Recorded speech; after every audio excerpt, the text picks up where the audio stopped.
G'day and welcome from my first FriBaT, Friday Beers and Tools with Andy from Tasmania. This is my new house. I'm in a camp chair. Thanks very much to Stu and Sharon for providing me with a camp chair and a camp stretcher to be able to sleep on, because of course I don't have any furniture here yet. It's all still up in the Northern Territory.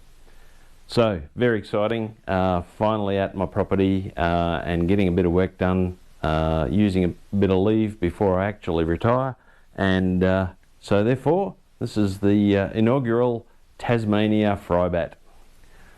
We're going to start out by having a Tasmanian beer. In fact, over the next few weeks, we're going to sample some of the Tasmanian craft beers that are available.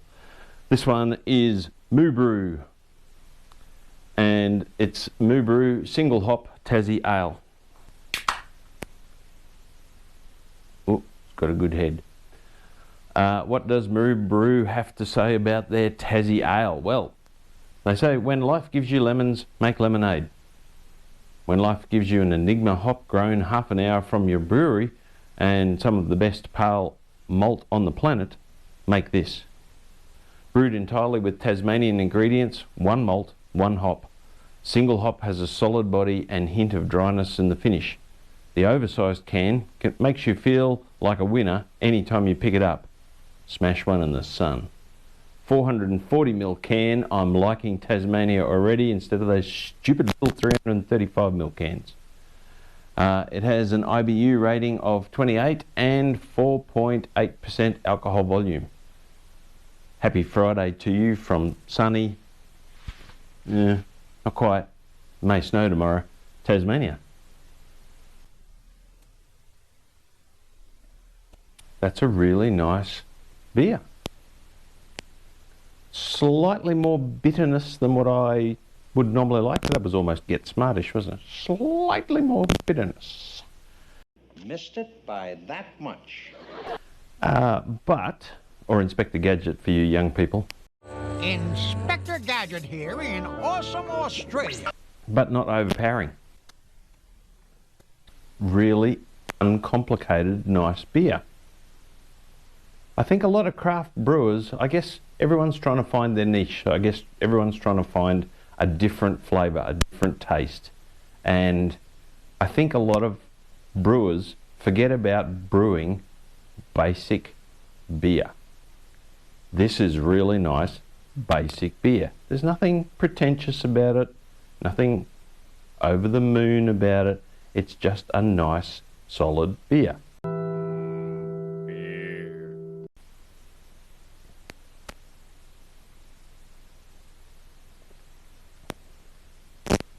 It is a really nice, it's quite hoppy, which is nice.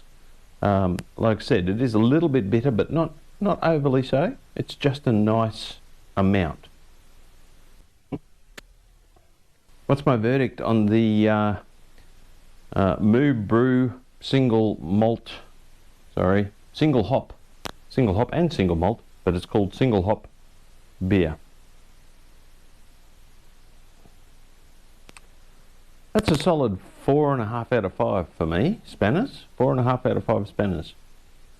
Not just because I'm in Tasmania and I'm wanting to support my local craft brewers, but that is a really nice, basic style beer.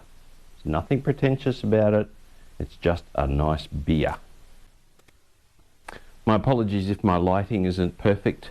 Obviously I couldn't bring all of my studio gear with me on the plane trip from the top of Australia to the very bottom of Australia. So we will work on that. We'll get a little bit better as we go along. I'm pretty basic at the moment. As I said, I'm sleeping in a stretcher.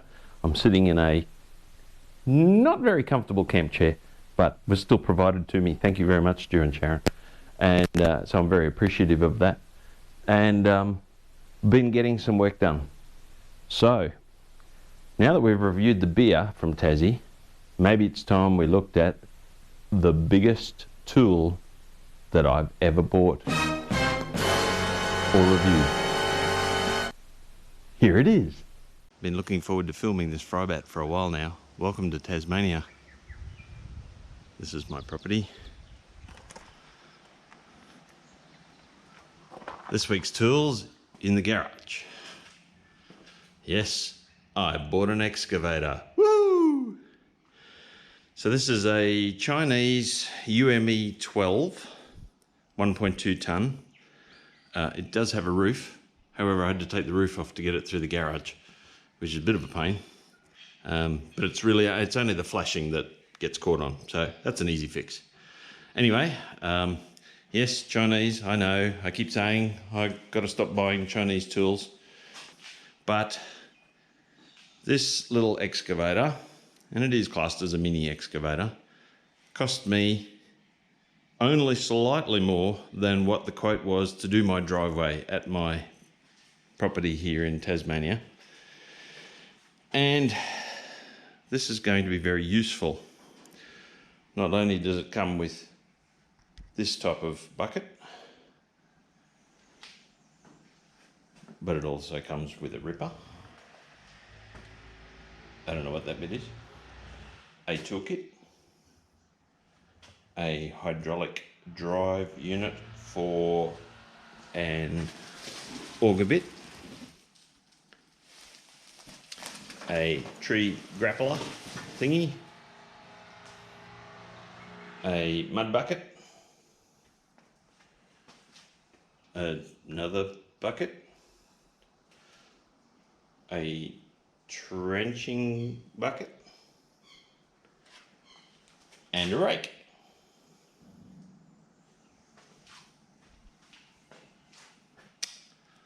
So, it does have the blade at the front, which unfortunately doesn't tilt. That's okay.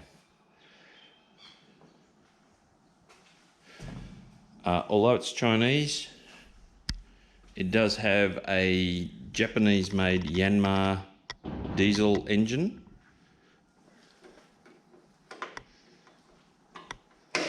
Let's turn it on.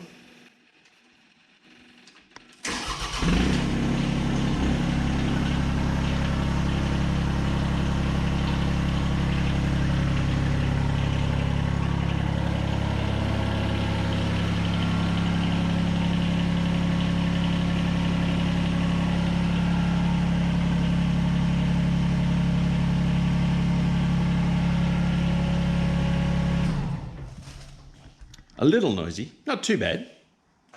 Hey, it's heavy equipment. Interesting. Standard working load, 120 kilos. That means it can't lift more than me. Well, I'm not quite that much, but you know what I mean. It seems to be really well made. I did a fair bit of research on it. There are cheaper Chinese units which have an air-cooled diesel motor, Chinese-made diesel motor, and apparently they're pretty crap.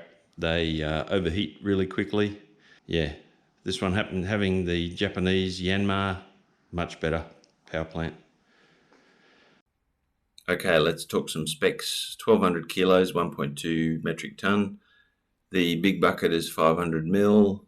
It's a 10 kilowatt Yanmar engine. With a whole 0.85 litre displacement. It uses Eaton travelling motors, drive motors, which are very good quality, not Chinese crap. It's very fast at 1.5 kilometres per hour, and it's pretty tall, as I found out trying to get it in my shed. It's 2.7, 2.6 something metres tall. It's a whole 896 millimetres wide, so far less than a metre wide, which is pretty impressive, really. That's my new toy.